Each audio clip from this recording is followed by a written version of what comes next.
এই আঙ্গুলের দিকে তাকায় থাকলে ওনার যদি জিন্নাতের সমস্যা থাকে আমার হাত আঙ্গুল যেই দিকে ঘুরবে ওনার ঘাড়ও ওই দিকে বাঁকা হয়ে যাবে ইনশাআল্লাহ আস্তে আস্তে।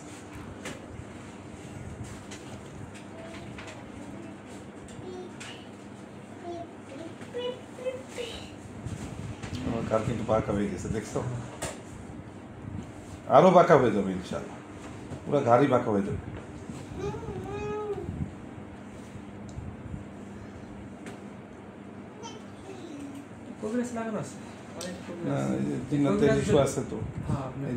কি অবস্থায় দেখেন আপনার তো ডান দিকে ঘাড় বাঁকা হয়েছে তো, এবার হাত আমি আস্তে করে ডান দিকে নেই, দেখেন ওনার ঘাড় আস্তে আস্তে ডান দিকে চলে যাবে আমার আঙ্গুলের সাথে,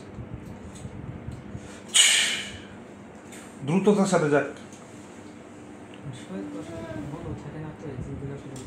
থাকে তো নাই, সাথে আবার অবস্থাটা দেখছেন কি পরিমাণ উনার, আপনি ইচ্ছা করে করতেছেন এটা, কথা বলতে পারবে না কারণ অলরেডি উনি আমার ইয়ার মধ্যে আটকে গেছেন। তো এটা কি বুঝলাম মুমিন, তুমি অনুমতি দিছো দেখে এত পাওয়ার বাড়ছে, নাহলে কি এটা পাওয়ার হইতো বেটা, কোনোদিন পাওয়ার হইতো না।